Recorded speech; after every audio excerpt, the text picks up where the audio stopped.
October 15th. Mrs. Woods came at 3:15 precisely. I was glad when I saw her. She has a nice face, if only she'd smile a bit. Maybe she really will give us the money. This is how the visit went. Girls, curtsies, Mrs. Woods, good afternoon. Good afternoon, Mrs. Woods. Good afternoon, ladies. And where, if I may ask, are your school books? Don't children study their lessons anymore, or is that too old-fashioned? Well, answer me, or are good manners also a thing of the past? It's Thursday, ma'am. I know the days of the week, young lady. Thursday is our reading time, Mrs. Woods. But excuse the girls that they couldn't greet you, Mrs. Woods. You did you? Well then, where are they all? Well,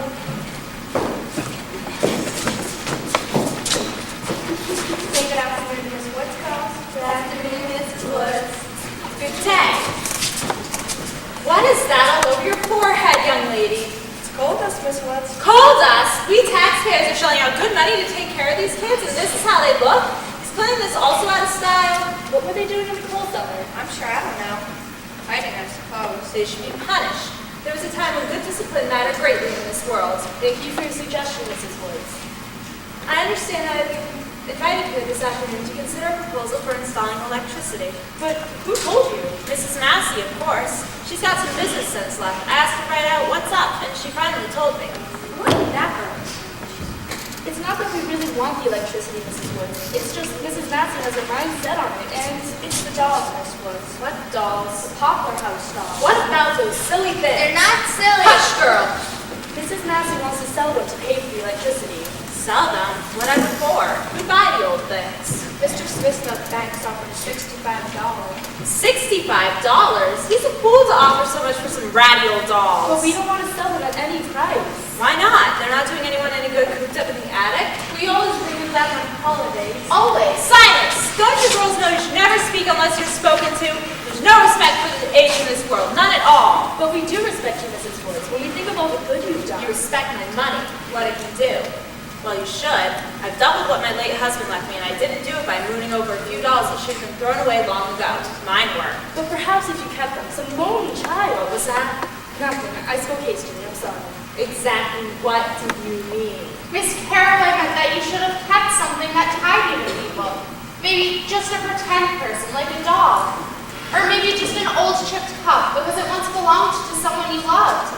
Everyone needs something to love. Did I address you, miss? She's trying to make you understand that if only there was something more important to you than money. It's like the yellow dwarf said. Rachel, quiet. Is this how you're training these girls, teaching them to insult their betters? Yellow dwarf indeed, such impertinence. Miss Caraway would rather give the dolls away free than let them go to just anyone.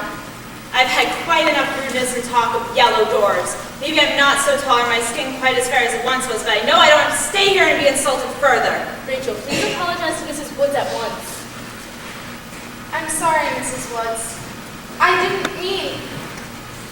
We really love these dolls, Mrs. Woods. We orphans aren't like other children.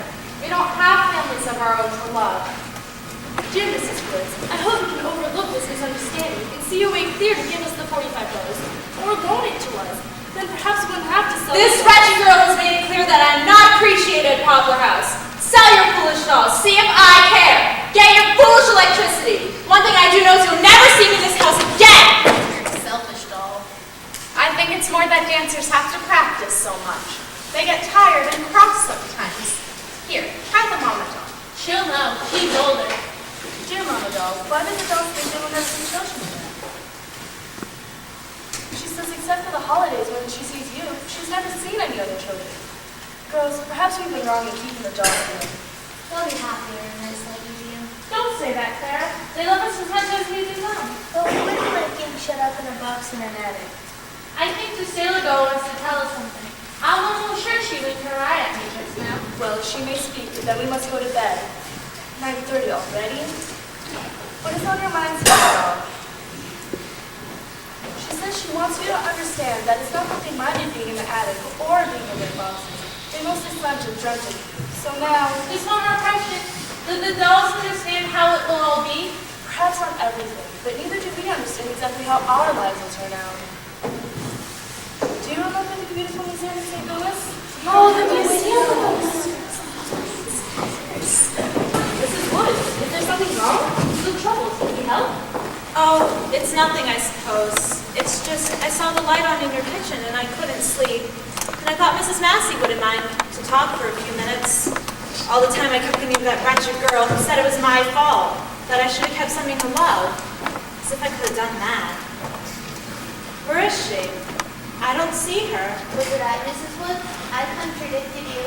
I'm sorry. Was it I, Mrs. Woods? I was the one who got so grubby down the coal cellar. Excuse it this time, please. No, the girl right over there. The one who talked about the yellow dwarf.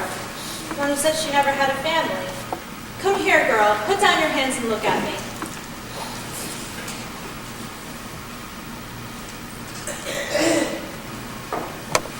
What was it that the yellow dwarf said? The yellow dwarf wasn't a real person, Mrs. Woods. He was just someone in an old fairy tale. I'm sorry I made you unhappy. You didn't make me unhappy. Life did that. Give me your hand, girl. What is your name? I'm Rachel. Rachel? That was my mother's name. What was it that the yellow dwarf said? Yes, tell us. I've read many fairy tales, but never one about a yellow dwarf. The yellow dwarf said, "Something human is dearer to me than all the wealth of the world." I'm sorry. Don't be sorry, Rachel. I needed to be told that.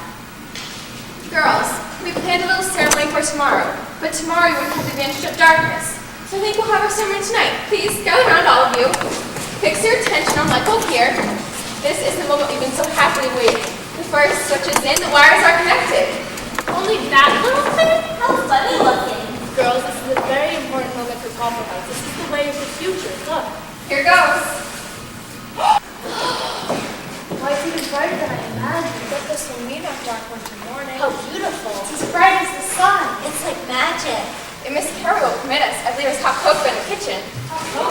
At this hour? I thought this once. I'll see if it's still hot. Very well. Girls may help us. I'm sorry I spoke harshly about your dolls, Miss Carroll. I once had lovely dolls too long ago.